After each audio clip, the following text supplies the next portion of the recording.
Alas 12 ng tanghali at 1 Balita Pilipinas na. Para sa mga young, independent people na adventurous at mahilig mag-travel ng solo. Pakinggan mo to.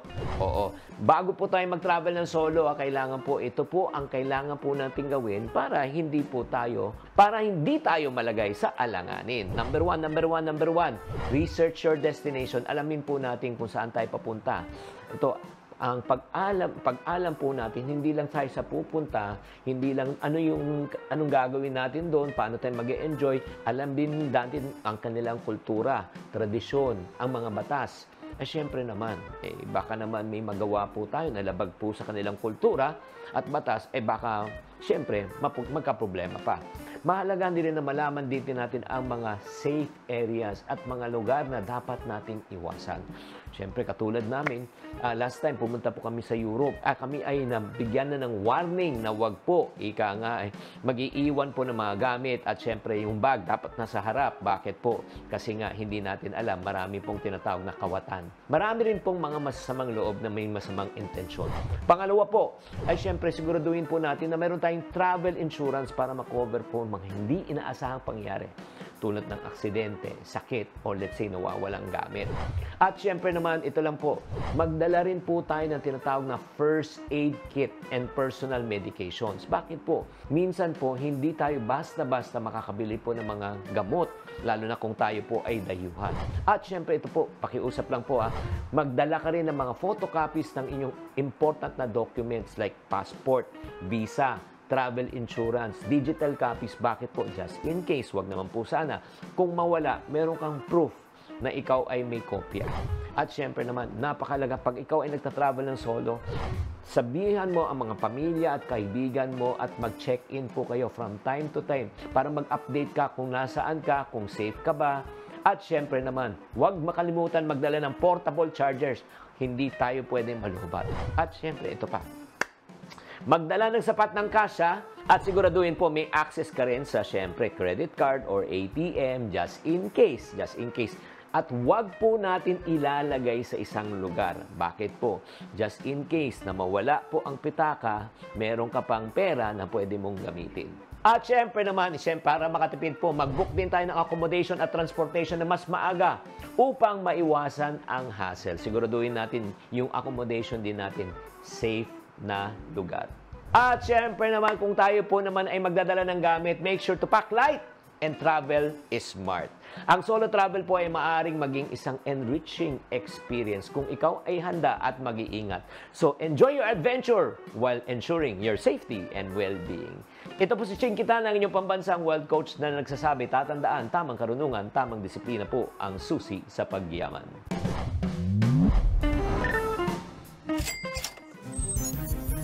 Buena mano sa ating One Balita Pilipinas ngayong Biyernes. Philippine National Police handa raw sagutin ang kasong ihahain ni dating Pangulong Rodrigo Duterte sa kanila kaugnay sa marahas umanong paghahain ng arrest warrant kay Pastor Apollo Kibuloy. Panlulusob nila sa mga ari-arian ng Kingdom of Jesus Christ founder, sakto lang daw para sa pugante. Huwag po nating ipagtakpan po yung mga taong nagkakamali. Kung tama siya, then sumakap po siya sa korte. 3 OFW kumpirmadong kasama sa mga nasawi sa sunog sa Kuwait. Isa na naman barko ang may sakay ng mga Pilipino inatake ng Houthi sa Red Sea. Kumusta kaya sila ngayon? Mga taga Sogod, Cebu, nagpetisyon laban sa ipinatupad na taas-singil sa tubig sa kanilang lugar. Sa pool sa video, paliga ng basketball sa Tanza, Cavite na uwi sa gulo. At Bossing Vic Soto, tipid daw ang selebrasyon sa Father's Day, habang si Marcus Patterson kukunin daw muna ang anak mula kay Janela Salvador. Balitang mainit-init pa! Yan ang latest sa showbiz hikahan. Ngayong tanghalian, kasalo si Cheryl Cose. One Balita Pilipinas!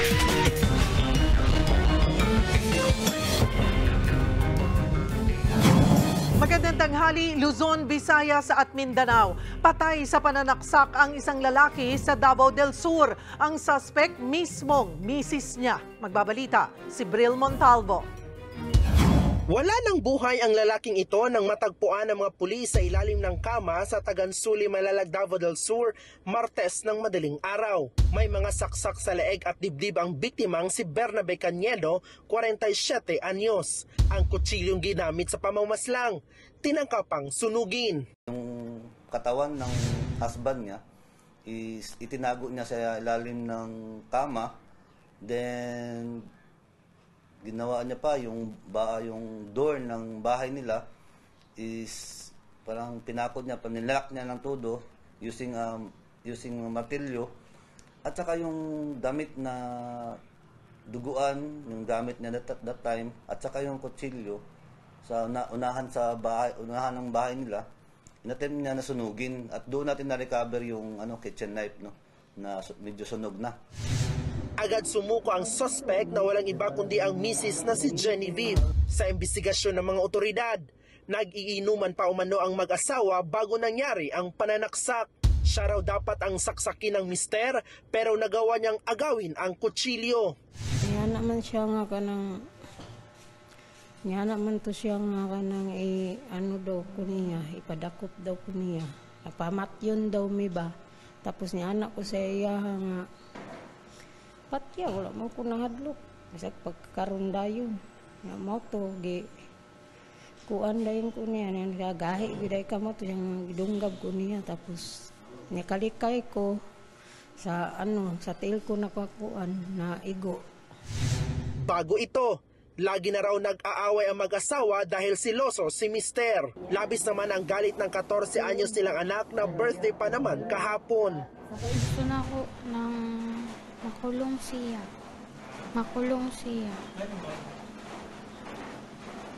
Ano man niya si Papa.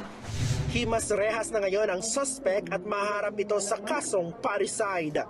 Para sa 1PH, Bril Montalvo, News 5. Patay sa pamamaril ang isang lady guard sa Cotabato. Ang tinitignang motibo, pagnanakaw. Yan at iba pa sa pagbabalita ni Mobile Journal, Kayla Makantan.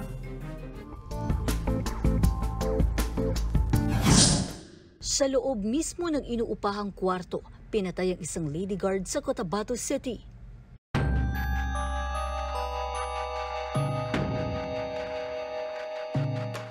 Pasado 1:00 ng madaling araw kahapon, nadiskubre ang katawan ng 35 anyos na babaeng CQ sa paupahan sa Rosary Heights 2, Cotabato City. Subsub siya sa kama at may mga tama siya ng bala sa muka, leeg at kamay. Kinilala siyang si Lovely Rose Rocaberte, residente ng Nalin 2, Midsayap. Sa ulat na inilabas ng Cotabato City Police, pinasok ng hindi pa kilalang salarin ng biktima sa kawalang habas na pinagbabaril. 4 na basyon ng .45 caliber pistol ang nakita sa crime scene na pinaniniwala ang ginamit ng suspect. Pagnanakaw o personal na galit ang tinitignan ngayong anggulo sa krimen dahil nawawala ang wallet at cellphone ng biktima. Nakadapa at duguan din nang makita ang lalaking ito sa barangay Kinalangay Nuevo, Malinaw sa Aklan kagabi. Kinilala siyang si Darius Zaspa, 38 anyos, isang alias Ricky, ang tinitingnang suspect umano sa pagpatay. Sa investigasyon ng mga pulis, bibili lang daw ang biktima sa tindahan ng kapatid ni Ricky. Nang tambagan niya ito pauwi at paputukan, nasapul sa ulo at iba't ibang bahagi ng katawan ng biktima na isinugod din agad sa ospital pero idineklarang dead on arrival. Tumakas naman ang suspect na patuloy pa ngayong tinutugis. Mobile Journal, Kayla Makantan, hatid ang mukha ng balita. Naka-house arrest na raw ngayon sa Timor-Leste si dating Negros Oriental Congressman Arnolfo Teves Jr. Utos yan mismo ng Court of Appeals doon para tiyaking makadadalo si Teves sa mga extradition hearing kaugnay pa rin sa request ng Pilipinas na pauwiin na siya dito. 24 hours naman daw siyang bantay sarado ng Timor-Leste Police at pamilya lang ang papayagang bumisita. Wanted dito sa Pilipinas si Teves kaugnay sa pagpatay kay dating Negros Oriental Governor Roel Degamo. Sa Timor-Leste na siya nahuli pero saglit na kalaya nitong Lunes matapos pagbigyan ng korte ang habeas corpus petition niya. Inaresto lang siya kalaunan dahil nataon ang simula ng extradition hearing ngayong linggo. Naisabatas na ang panukalang bubuo sa Negros Island region. Layo ng batas na ito na mapag-isa ang government efforts sa 4 na probinsya. Para bigyan ng mukha ang balita, Mobile Journal, Julie Baiza. Negros Occidental at Oriental, Bacolod City at Siquijor. Lahat ng yan pag-iisahin na sa Republic Act 12000 o Negros Island Region Act. This union is long overdue and makes very practical sense, especially in the Negros Island, where people are located on one island but are governed under separate administrative regions. Sa ngayon, bubuo na ng technical working group para ilatag ang roadmap o plano sa institutional arrangements at organizational development ng bagong Negros Island region. Kasabay niyan, patuloy ang panawagan ni PBBM sa 2 kapulungan ng Kongreso na ipasa ang iba pa niyang mga priority bills bago matapos ang taon. 17 raw lahat yan na makatutulong sa pag-unlad ng bansa. To our fellow workers in both the houses of Congress, I implore before the year end, that laws which are more inclusive, responsive, and people-centered to be passed. And we are deep in discussion about that. Mobile Journal Julie Baiza po, hatid ang mukha ng balita. Hindi raw natatakot ang PNP kung ireklamo man sila ng kampo ni Pastor Apollo Kibuloy matapos i-raid ang mga ari-arian nito sa Davao. Giit ni PNP Chief Romel Marbil, pugante si Kibuloy na mayroong arrest warrant, kaya dapat lang na ginagawa ang lahat para siya ay madakip. Wanted sa mga kasong human trafficking at child exploitation ang Kingdom of Jesus Christ founder. Hindi naman ho kami natatakot because this is a legal order. Ito naman po yung ginagawa namin sa lahat ng mga taong fugitive of the law. Let us respect our law. Huwag po nating ipagtakpan po yung mga taong nagkakamali. Kung tama siya, then sumakapusa siya sa korte. Kaugnay niyan, sinibak na sa pwesto ang director ng PNP Region 11 na si Brigadier General Aligre Martinez. Papalitan siya ni Brigadier General Nicolas de la Torre na dating hepe ng Quezon City Police District. Base sa source, konektado ang pagsibak kay Martinez sa nangyaring raid sa Davao. Bukod sa kanya, sinibak at inilipat sa Calabarzon ang 12 tauhan ng CIDG at PNP Special Action Force na nakadistino rin sa Davao City. Lalo raw lumakas ang panawagan ng Senado na i-ban ang Philippine Offshore Gaming Operator o POGO sa Pilipinas. Kasunod yan ng assessment ni Defense Secretary Gibo Teodoro na banta ang POGO sa national security. Lalo na yung mga sindikato na nagpapanggap na POGO. Kaugnay niyan at iba pang isyu, makakasama natin Senator Sherwin Gatchalian. Magandang tanghali po sa inyo, Senator Win. Salamat po sa oras. Magandang tanghali, Cheryl. Magandang tanghali sa ating mga televiewers. Senator, may nakahain na po kayong panukala para i-repeal ang taxability ng offshore gaming. Ano na po ang status nito? Actually, meron pang 2 batas, no, kay Senator Alan Cayetano at kay Senator Joel Villanueva na i-ban na rin ang online games kasama ang POGO. So itong 3 batas na ito ay i-combine namin, i-merge namin para maging kompleto yung pag-repeal at pag-ban ng POGO sa ating bansa. At kailan po natin makikita or malalaman yung final outcome po nito? Yes. Yeah, meron na kaming schedule in the next 2 weeks. Tinatapos lang namin itong bagong raid. Meron kaming mga briefing at meron kaming gagawin na hearing tungkol dito naman sa bagong raid sa Porac. Actually, wala pang 6 na buwan, meron na naman na raid. Una yung sa Banban, pangalawa, wala pang 6 months, meron na itong sa Porac. At itong sa Porac kasi mas, for me, mas violente, mas controversial, at mas malawak yung criminal activities na ginawa dito sa Porac, kaya iimbestigahan din namin yan. Parang, Senator, since na-mention nyo na po itong sa Porac, parang ang lumalabas po itong, yung sa Banban kasi legal, di ba? Meron po, alam po yan ng PAGCOR, yung yata sa Porac wala. talagang illegal pogo. From the information na nakukuha ko, legal siya until May of 2024. Ibig sabihin, meron siyang lisensya until May of 2024 at na-revoke yung kanyang license. Nung na-revoke yung kanyang license, naging illegal siya dahil wala na siyang license. Pero kung makikita natin yung operasyon niya, hindi naman to na-establish in 1 month Kasi kung from May to June, 1 month lang yan. Ibig sabihin, ganito na yung operation niya, matagal na. Matagal nang ganyan yung operation niya. At napabayaan ng mga regulators natin at ng LGUs na ganito yung kanyang operation. So ito yung titignan naming anggulo na hindi lang naman to sumulpot ng 1 buwan at naging scamming hub at torture hub itong Pogo na ito. Matagal nang ganito yung operasyon na ito, pero nabigyan pa rin ng lisensya. So ngayon po ay magsasagawa rin po tayo ng investigasyon on this. Ipapatawag din po ang LGU at maging ang PNP na nakatutok po dito? Tama, lalo na ang LGU. Kaya nga ang panawagan ko sa mga LGUs natin ngayon ay gumawa na sila ng ordinansa nila na i-ban na ang Pogos dahil na marami tayong mga LGUs ay sasabit at nagiging convenient excuse na lang sa kanila na hindi nila alam yung nangyayari sa kanilang lokalidad. Kaya dito sa case ng Porac, papatawag din namin yung local government unit at bibigyan rin natin sila ng oportunidad para magpaliwanag bakit nakalampas yung ganitong kalaking operation sa kanilang mga pagmo-monitoring at pagbabantay sa kanilang lugar. Hindi po siguro din natin maiaalis, lalo na po sa mga 3rd, 4th class municipalities. I'm not sure kung ano po ang Porac at Banban na municipality. Ay kita po kasi sa kanila yun lalo na po kung wala namang... So parang iniisip nila, okay, mas more of tinitignan nila, kikita yung kanilang bayan. More than... Sama ka dyan. Opo, go ahead. Sama ka, Cheryl. Dahil kung urbanized ka, pwede pang gamiting argumento na hindi mo alam, no? Dahil maraming buildings.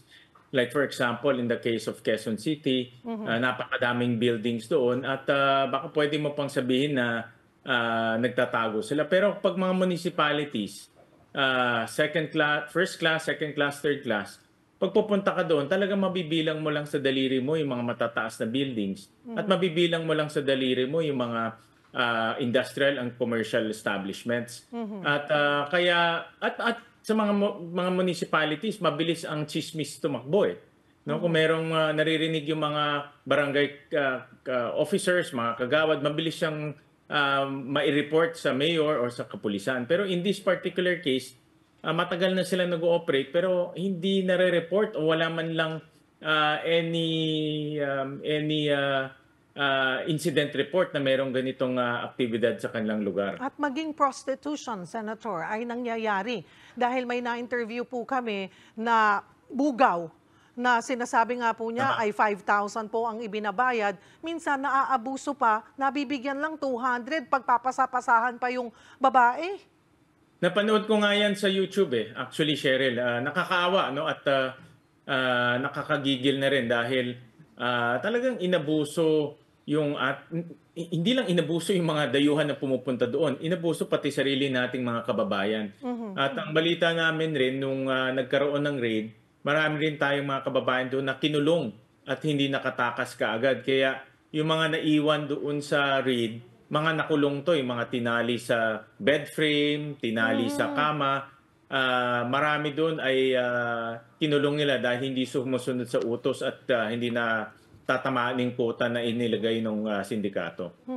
Naintindihan po natin yung gusto po ng ating mga mambabatas, katulad po kayo na totally banned na po ang Pogo. Ang sabi po ni PAGCOR Chairman and CEO Al Tenco sa programang StoryCon ng One News, kailangan lang daw na regular na i-monitor ang mga Pogo. Ang sinasabi po niya, mula sa 300 Pogos noong nakaraang administrasyon, nasa 46 na lamang daw po ang binigyan ng lisensya ngayon. At 3 pa nga po rito ay suspended pa. Kaya 43 na lang po yung active pagkatapos po ng crackdown.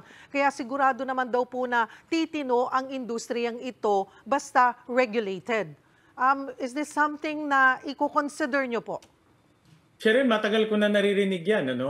Starting 2022, nung nag-umpisa itong mga raid at malalaking mga pogo, pinag-uusapan natin, mga libong tao ang nare-rescue at libong tao rin na human traffic. Naririnig ko na yan sa PAGCOR na dapat higpitan yung regulation. Pero hindi nangyayari. Pang-pitong raid na ito at makikita natin sa PORAC, napakalaki rin. Kaya ang tawag ko nga dito, failure of regulation. At nagkaroon ng failure dahil ang PAGCOR may conflict of interest. No? Dalawa yung kanyang mandato, mag-regulate at kumita. At nabibigyan ng mabigat na timbang yung kita, dahil kita yun, kaysa sa regulation. Kaya maraming, kagaya nung sa Bamban, ito ay duly licensed POGO operators. May lisensya siya, meron pa nga nagbabantay doon yung PAGCOR na 24/7. Pero kahit na may lisensya at may nagbabantay, nakalusot pa rin yung human trafficking at ngayon money laundering na ang nakikita namin. At yung scamming, hindi naman siguro kailangan ng expert makita mo yung scamming kasi pang-pitong raid na ito, alam mo na kung ano yung itsura ng isang scamming activity. Sabi nyo nga po, may conflict of interest. Yung regulation, doon sila sumasabit. So, kung stricter regulation po, pwede po kaya yun? Kasi isa rin po sa concern daw ng PAGCOR, sayang naman daw po yung kita, Senator Win. Nakakakolekta daw ang gobyerno ng 5.3 billion pesos sa POGOs noong 2023 kahit higit na 4 na po lamang po yung lisensyado. Di hamak daw na mas malaki kumpara dun sa 7 billion pesos noong past administration na may 300 licensed POGOs. Ano po ang take on this? Cheryl, hindi natin pwedeng isaalang-alang yung katahimikan, kapayapaan, peace and order ng ating mga kababayan sa kita. Hindi pwedeng justification ng kita para ilagay natin sa kompromiso yung peace and order at katahimikan ng ating bansa. Kahit na napakalaki pa ang kita na dinadala niyan, kung malalagay naman tayo sa peligro, kung ang ating mga kababayan naman ay napaprostitute, kung yung mga tao naman na dinadala doon ay human traffic at tinotorture at napapatay, itong sa PORAC may evidence na ng napatay, hindi justification ng kita Hindi ko malulunok na papayag tayong magulo yung bansa natin dahil kumikita tayo. Para sa akin, bad governance yan at hindi tamang pamamalakad ng ating bansa yan. Nasaan na po tayo, before ko po iwan ang isyong ito, ay nasaan na po tayo sa POGO investigation, sa aksyon po ng Senate on this? Sino-sino po ang nakikita nating mananagot dito? Hindi lang naman po siguro mayor ang LGU, kasama po dyan ng kapulisan, at maging din po ba ang PAGCOR? May accountability, definitely may accountability ang local government, no? Dahil jurisdiction na yan at ini-expect siya na alam niya yung nangyari dyan sa lugar niya, lalo na ganitong kalaki. Definitely rin ang PAGCOR meron rin pananagutan dahil sila yung, inamin nila, sila yung regulator, pero bakit pa ito nakalampas? At 7 beses nakalampas. Hindi lang, like I said, hindi to maliliit na POGO operation na 10 tao. Ang pinag-uusapan natin dito, Sherry, libo. At tuloy-tuloy pa yung ganitong pagpasok ng mga illegal na activities gamit yung lehitimong lisensya. Ang nangyayari kasi yung legitimate license ang nagiging daan para dito sa mga illegal na activities. Kaya meron din pananagutan ang PAGCOR pagdating dito. Ano po ang asahan ng bayan, ng taong bayan, ukol po dito sa isinasagawa nga pong investigasyon at aksyon ng Senate on POGOs? Yung aming meron kami mga legislative proposals na nakikita para tuluyan ng maging maayos ang ating bansa pagdating sa katahimikan. Una, yung pagbaban ng POGO, i-recommend namin yan.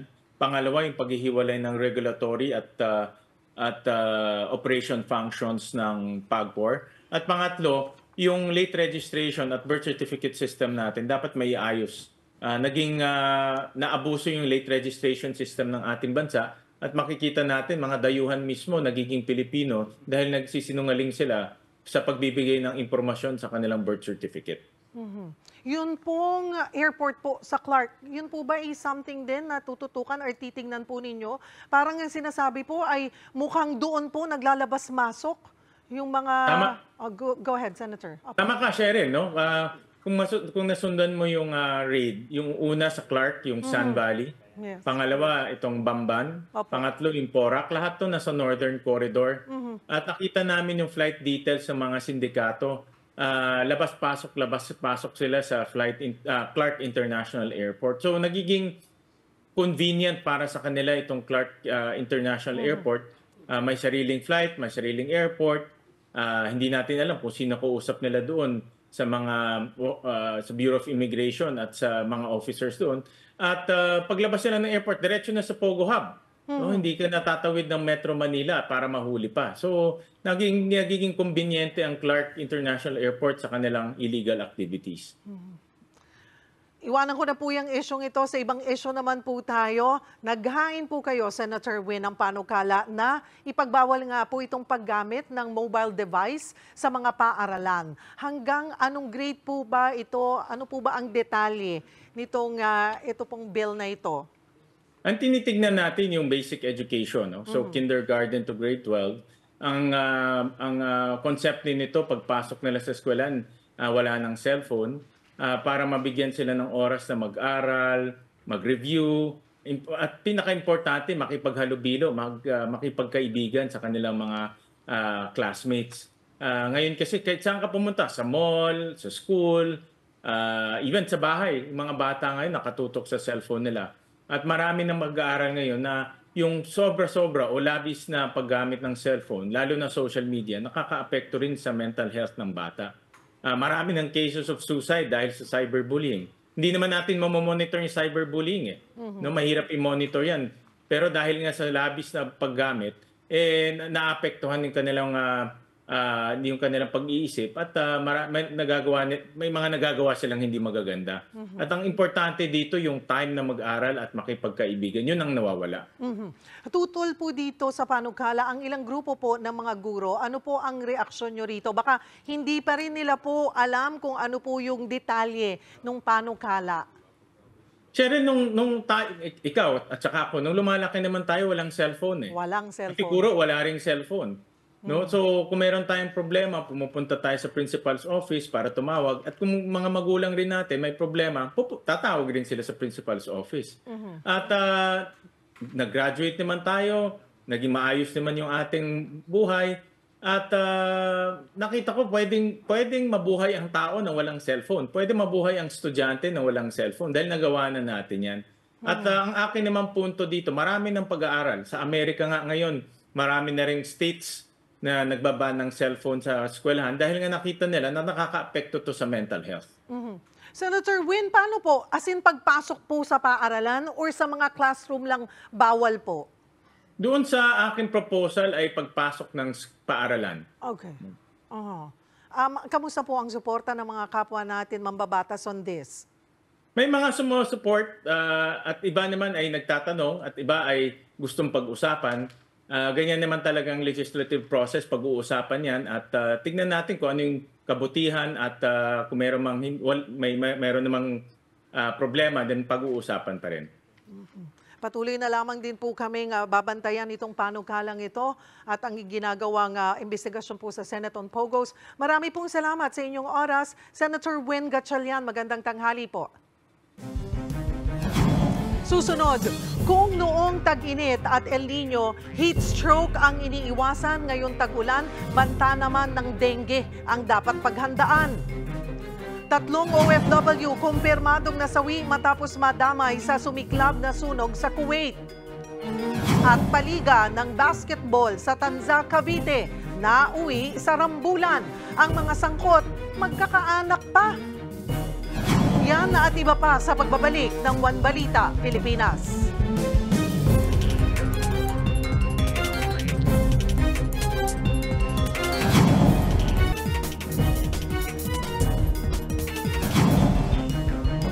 Ngayong panahon na ng tag-ulan, muling nagbabala ang Department of Health sa lahat na mag-ingat sa dengue. Tumataas na kasi ang mga nadadapuan ng naturang sakit.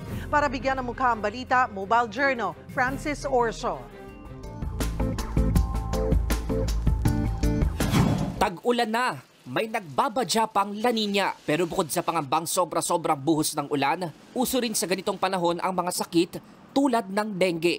Virus yan na dala ng lamok at madalas pinamumugaran nito kapag kitikiti pa lang ay sa stagnant at maruming tubig. Yun nga lang, bago pa man magtag-ulan, tumataas na ang bilang ng mga tinatamaan ng dengue. Ayon sa Department of Health, mula pagpasok ng 2024 hanggang nitong May 25, mahigit 67,000 na ang naitalang kaso ng dengue sa bansa. At ngayong tag-ulan, asahang mas dadami pa raw yan. Every year, pagdating ng tag-ulan ng June, July, August, tumataas ang bilang ng kaso ng dengue. Kapag dumami ang tubig, nagkakaroon ng mas maraming pwedeng pag-itlogan ng lamok. Walang pinipili ang sakit na dala ng mga lamok, pero pinaka-vulnerable rito ang mga chikiting. Kaya sabi ng health expert, mainam na bantayan sila at obserbahan sa ganitong panahon, lalo na kung nakakaramdam na ng sintomas ng dengue. Kabilang dyan ang mataas na lagnat, pananakit ng ulo at likod ng mata, at pagsusuka. Sa dengue kasi, no, ang unang sintomas yan ay fever, no, o lagnat. No? Pagkatapos minsan nawawala yung lagnat, akala ng mga pasyente, ay magaling na ako. Pero ito yung tinatawag natin na critical period. Sa pagbaba ng lagnat, minsan sumasabay din ang pagbaba ng platelet. Kapag nangyari raw ang pagbaba ng platelet count sa dugo, maaring sundan yan ang pagdurugo ng ilong, pananakit ng tiyan, pag-itim ng dumi, at pagkakaroon ng mga pasapasa sa katawan. Kaya paalala ng DOH, para mapuksa ang dengue virus, sundin ang tinatawag na 4S. Una, search and destroy. Suriin ang mga lugar na may naiipong tubig tulad ng gulong at drum at linisin at itapon ang tubig nito. Ikalawa ang self-protection.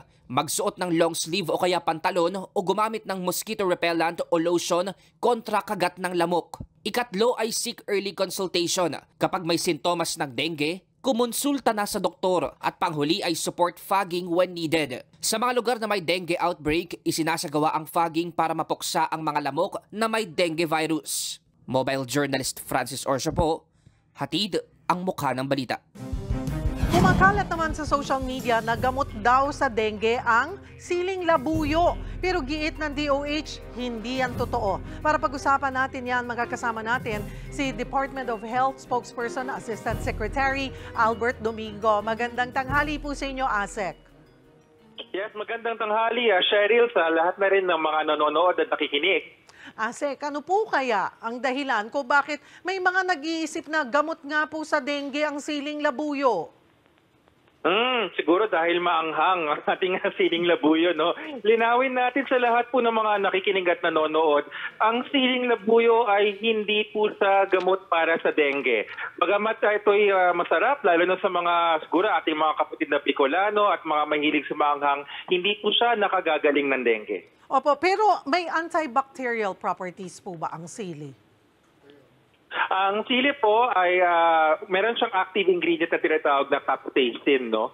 May mga studies na nagpapakita na meron tong mga posibleng epekto na antimicrobial, pero hindi pa po siya ginagamit as an antibiotic dahil hindi naman po siya pa natetest sa mga paraan para sa gamot. So ayan, klaro, ang siling labuyo po hindi gamot sa dengue. Okay. Bago po itong sili naman, ASEC, isa pang sinasabing lunas daw sa dengue, yung dahon po ng tawa-tawa. Ano po ang sagot dito ng DOH? Yes po, no. Una sa lahat, wala pa talagang specific treatment para sa dengue. Mapa labuyo, mapa tawa-tawa, or iba po hong mga herbal remedy. Napansin lang po siguro ng ating mga gumagamit ng herbal na nakakatulong sa simptomas ng dengue. Meron po kasing mga tinatawag na symptomatic treatments. Ibig sabihin, kung sa lagnat or siguro sa dehydration nakakatulong. Pero kailangan pa rin po nating tandaan na yung mismong virus ng dengue, hindi po sa yun nagagamot ng mga bagay na ito. Kasi po, ang lumalabas po dati, di ba sinasabi nakakataas po ng platelet counts?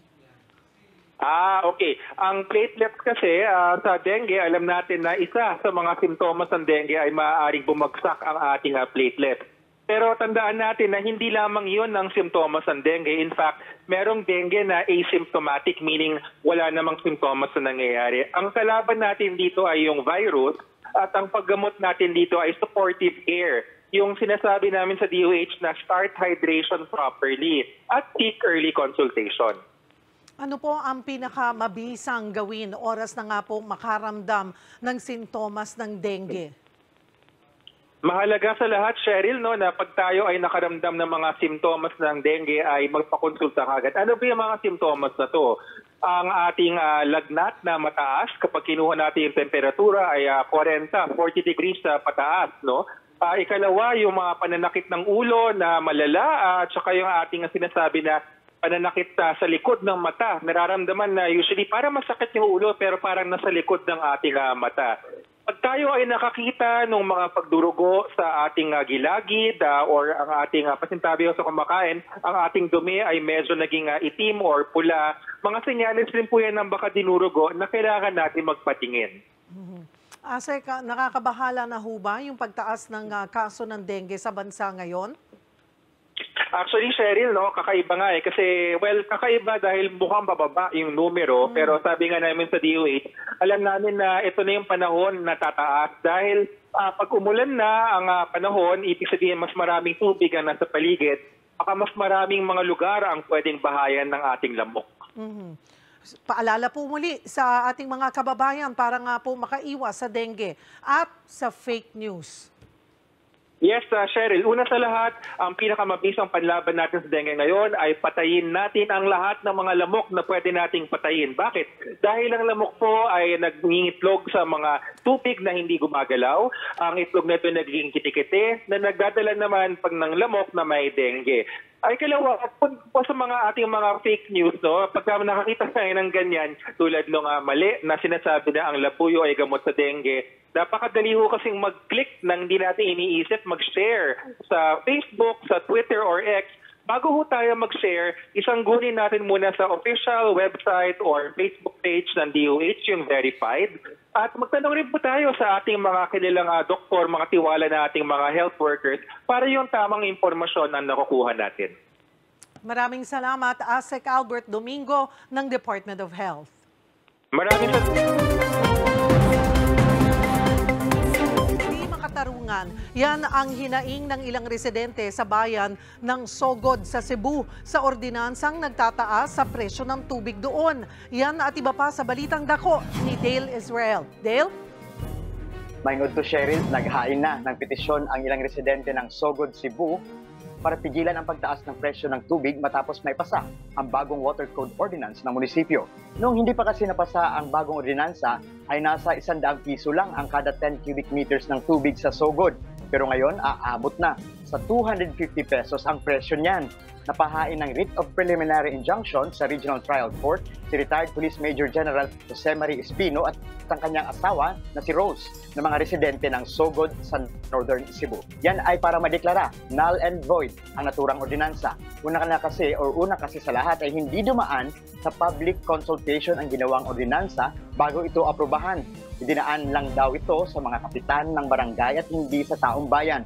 Giit ni Espino, hindi dapat pagkakitaan ng munisipyo ang isang basic commodity gaya ng tubig.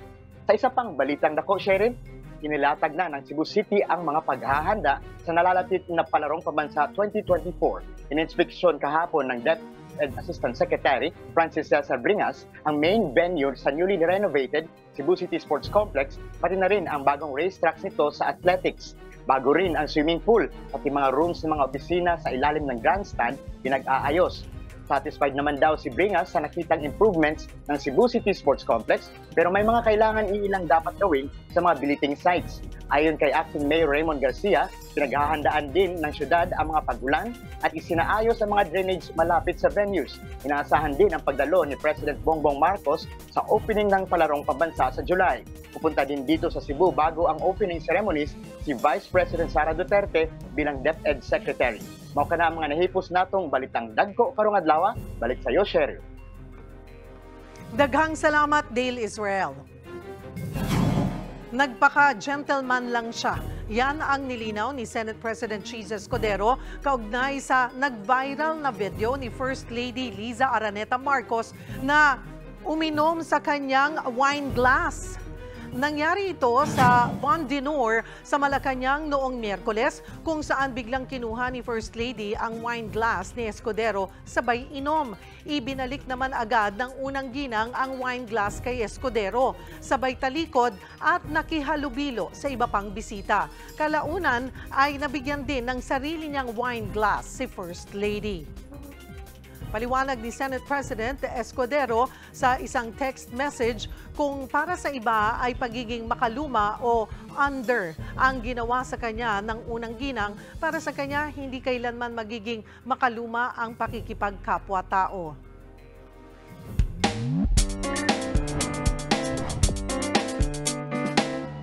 Magandang tanghali mga kapatid. Ipinagdiriwang sa linggo ang araw ng mga tatay, papa, daddy at itay. Bilang mga haligi ng tahanan, deserve din nila ng treat sa araw na ito para makapag-relax at enjoy. Kayo mga kapatid, anong plano nyong gawin para sa inyong tatay sa Father's Day? Tara, samahan niyo ako at magtatanong tayo. Dito. Ang bala ko pong gawin ay i-surprise po siya kasi siya po yung lagi po wala sa bahay para po ma-feel niya rin po na mahal pa rin po namin siya. Siguro mag-suspend na lang po ng time po sa bahay namin. Mag-banding na lang po sa bahay. Siyempre po, aalagaan ko po siya sa pag-uwi ko po sa Bicol. Yung pangingisda po namin, siyempre banding naman na po namin yon. Titreat ko po siya para maging masaya siya sa Father's Day. Gagawa kong cake.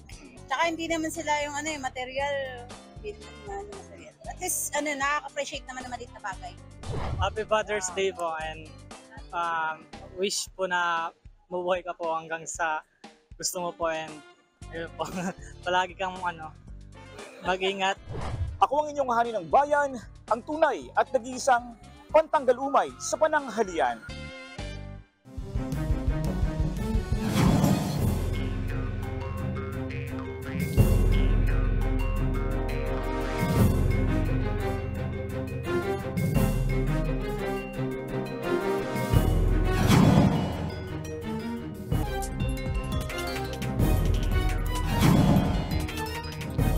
Gulo na uwi ang isang basketball match sa Tanza, Cavite.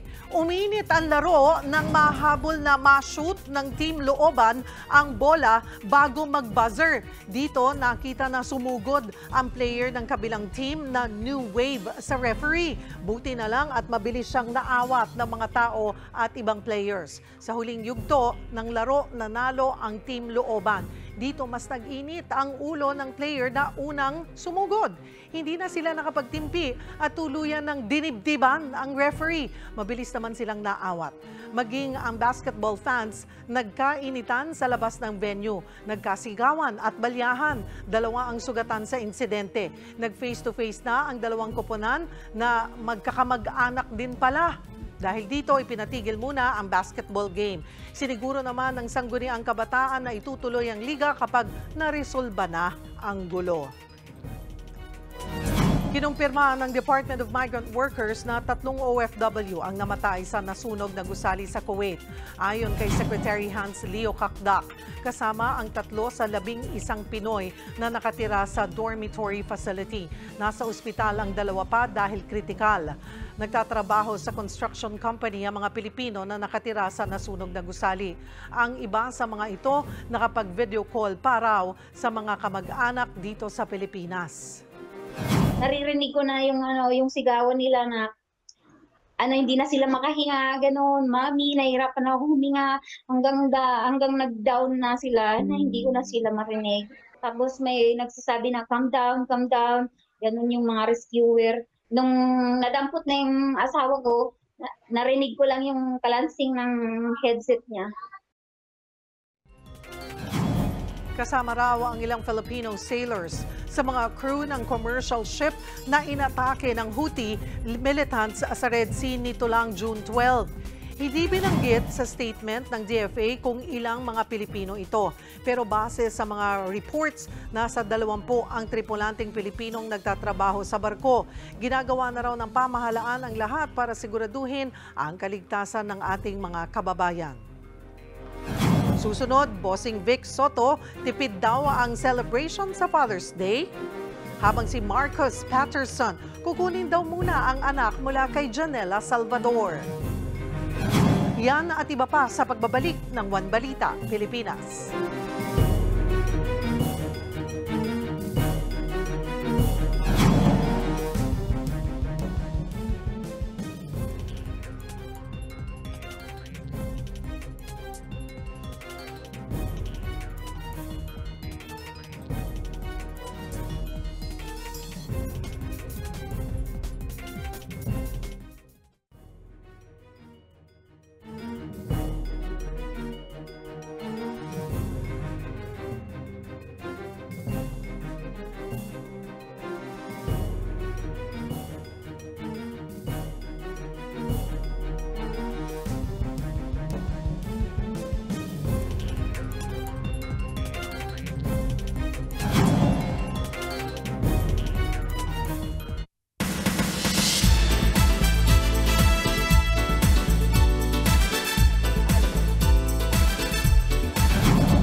Nandito tayo ngayon sa Pampanga. Ichichika ko sa inyo ang ating very beautiful Friday. Pero eto na mga kapatid, dahil Father's Day this weekend, ibibida naman natin sa inyo ang mga ama na celebrity. Ano nga ba yung mga ganap nila this coming weekend? Nakachikahan natin ng ilan sa kanila sa report na ito. It's Daddy's time to shine. Si Marcus Patterson, sosolohin daw muna ang anak nila ni Janela Salvador na si Jude. I'm gonna spend time with my son. It's the best day in the world, other than his birthday. Bago naman ang simpleng selebrasyon sa linggo sa kanilang Sky Pod. Kasama ang growing family nila ni Chris, si Slater Young. Father's gift daw sa sarili ang World Class Award na nakuha from Architizer A+. Ang The Rise at Monterazas project niya sa Cebu na unang naintriga noon. Ngayon, may World Class parangal na. It comes as a surprise because this is a competition globally.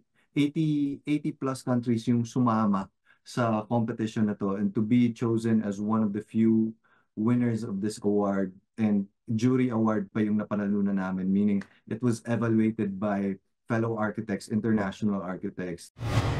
Kung ang ilang daddies makakasama ang kanilang mga anak, baliktad naman ang sitwasyon para kay Rob Gomez.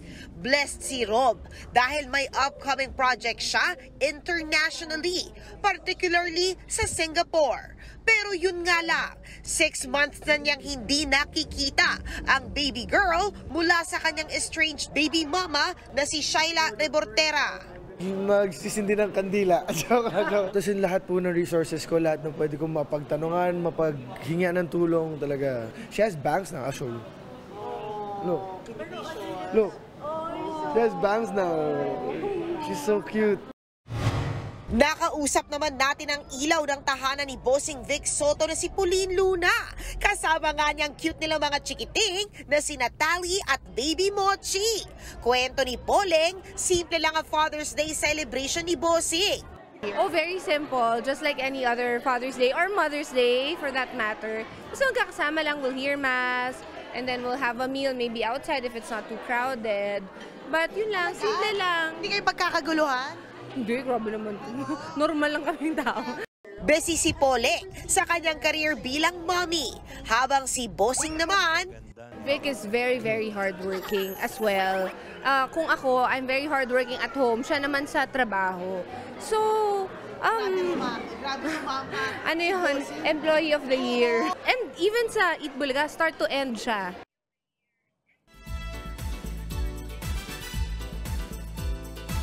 Eto na nga, MJ Marfori, todo na! Dahil ngayong Friday, kasama natin ang mga gandang nagdilag ng Binibining Pilipinas from Tarlac, Abra, Isabela, Zambales, Caloocan at Cebu City. Alam nyo, ilan lang po sila sa 40 candidates ngayong taon ng Binibining Pilipinas, and kakatapos na national costume competition nila. Tama ba? How was the experience so far? Nandun tayo noon actually, guys. We were so happy and so excited to showcase our national costumes to the medias and everyone. So we're very, very grateful to everyone who came and the support that we felt during that day. Actually guys, kaya natin din sila natawag. Sila po yung mga frontrunner din ng Binibining Pilipinas sa taon na ito. Ba't parang kunwari hindi nila alam. Kita nyo naman yung boto online, di ba? Yeah, thank you so much for the support and for considering us as front runners. It adds a lot of pressure, but for sure, we will do our best. Won't we, girls? Yeah. Grabe, actually. Oo, pero how's the sisterhood going so far? Kasi alam naman natin, there are a lot of competitions, but Binibini remains one of the OGs dito sa Pilipinas. If not, di ba, na talagang pinakatanyag. So, how do you keep that spark going despite sa dami ng mga competition na mga pageant out there?